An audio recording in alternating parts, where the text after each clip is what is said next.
Assalamualaikum warahmatullahi wabarakatuh. Apa kabar teman-teman semua?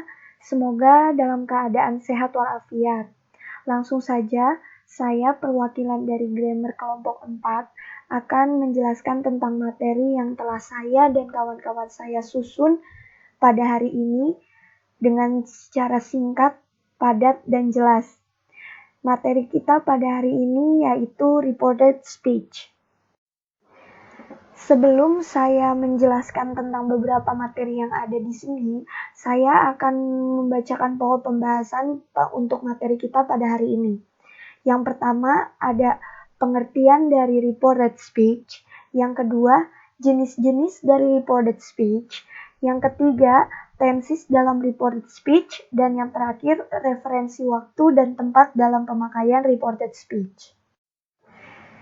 Sekarang kita akan masuk ke pokok pembahasan kita yang pertama, yaitu pengertian dari reported speech.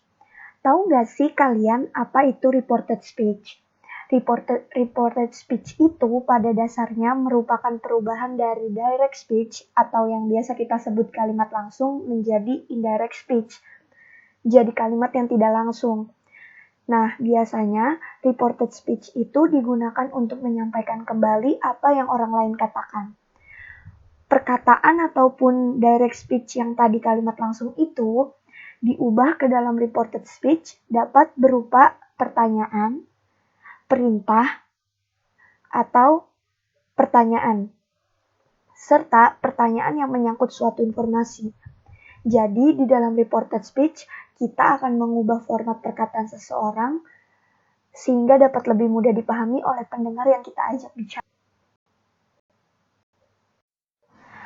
Masuk ke dalam pokok pembahasan kita yang kedua, yaitu jenis-jenis reported speech. Apa aja sih reported speech itu? Selanjutnya kita akan ngebahas satu persatu tentang tiap-tiap jenis reported speech di atas. Yang pertama ada statement atau pernyataan. Untuk kalimat yang berupa statement atau pernyataan ini biasanya ditandai dengan kata kerja tell atau told, atau say or said.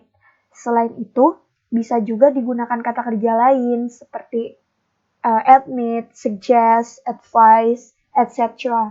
Adapun untuk mengubah ke dalam reported speech biasanya digunakan that sebagai kata penghubungnya.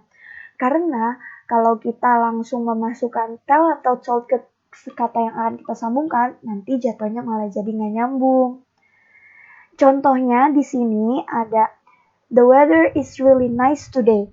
Jihan said that the weather was really nice that day. Nah, jadi dalam contoh ini Jihan itu berkata bahwa cuacanya tuh lagi bagus banget hari ini. Cuma karena jenis-jenis dari reported speech itu adalah statement, makanya ditambahkan that supaya ada kata penghubung kalimat satu dengan kalimat dua supaya nyambung. Nah, yang kedua ada imperatif. Kalimat berbentuk imperatif itu bisa berupa command, perintah, dan bisa pula invitation, ajakan atau undangan. Dalam wujud reported speech biasanya digunakan to or not to untuk menghubungkan kalimat yang dari satu kalimat setelahnya. Di sini ada contoh don't go home late. Itu berarti he warned me not to go home late. Dia menyuruh saya atau mengingatkan saya untuk tidak pulang ke rumah terlambat. Selanjutnya ada yes, no question. Dalam bentuk ini kita menggunakan if atau whether untuk menghubungkan kalimat. Contohnya di sini ada did you enjoy your holiday? The meaning is he wanted to know if I had enjoyed my holiday. Itu berarti dia itu ingin tahu jika kita tuh menikmati liburan kita atau enggak gitu. Itu masuknya ke dalam form yang question ya kalau dalam reported speech. Nah, bentuk reported speech yang terakhir ada information question. Ciri dari bentuk kalimat ini tuh apa sih? Ciri dari bentuk kalimat reported speech berdasarkan information question adalah penggunaan kata tanya what, who, where, when, why, which, whose, whom, how, atau Biasa disebut, kita singkat aja 8W1H. Untuk menghubungkan kalimat, yang perlu dilakukan adalah memindahkan be or auxiliary or modals ke belakang subjek. Jadi di sini ada contoh. What's her opinion? He asked me what her opinion was. Dia bertanya nih sama saya, opinion cewek itu apa sih? Pemikiran cewek apa? Gitu. Kemudian kita masuk ke pokok pembahasan yang ketiga, yaitu tenses dalam reported speech. Salah satu ciri yang menonjol dari pengubahan direct speech menjadi reported speech adalah adanya transformasi tensesnya atau adanya perubahan dari tensesnya. Reported speech itu selalu hadir dalam bentuk past, dalam bentuk yang lalu. Dan berikut ini adalah tabel acuan tentang tenses yang harus digunakan. Nah, jadi di sini kalian bisa lihat ada direct speech dan indirect atau reported speech.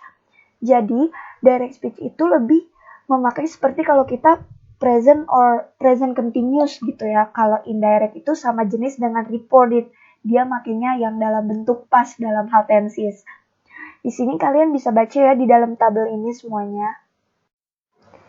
Tentu, tenses yang berubah itu juga akan berpengaruh pada be, auxiliary, dan modals yang digunakan dalam kalimat. Perhatikan transformasinya dalam tabel berikut. Am menjadi is kalau dalam direct speech, tapi kalau dalam indirect or reported itu jadinya was, karena kita pakai tenses yang past. Kebawahnya pun begitu, are di direct speech, di indirect dan reported dipakainya were. Balik lagi karena apa? Indirect itu sama, atau reported speech itu sama indirect, dia menggunakan form tenses yang past. Selanjutnya ke bawah pun begitu ya. Selanjutnya kita masuk ke pokok pembahasan yang terakhir, yaitu referensi waktu dan tempat untuk penggunaan reported speech. Selain tenses, keterangan waktu dan keterangan tempat dalam reported speech juga mengalami perubahan. Perhatikan tabel di bawah ini untuk melihat perbandingannya. Direct speech itu biasanya pakainya yesterday, tapi kalau indirect dan reported speech itu makanya the day before. Kenapa? Balik lagi karena dia menggunakan tenses yang bentuknya past, jadi dia menggunakan the day before. Nah, mungkin cukup sekian penjelasan secara singkat dari saya mewakilkan teman-teman kelompok saya. Kalau ada yang ingin ditanyakan sama teman-teman semua, bisa langsung diajukan ya pertanyaannya. Adapun yang kurang jelas, saya menjelaskannya. Bisa langsung diajukan pertanyaannya ya. Di sini pun saya mencantumkan daftar pustaka atau sumber-sumber atau source yang saya dapat untuk materi saya dan teman-teman saya. Di sini ada daftar pustaka yang bisa kalian baca atau kalian teliti kembali, ataupun ada kurangnya dari penjelasan saya atau bagaimana. Mungkin cukup sekian presentasi saya pada hari ini. Kurang lebihnya mohon dimaafkan. Wassalamualaikum warahmatullahi wabarakatuh.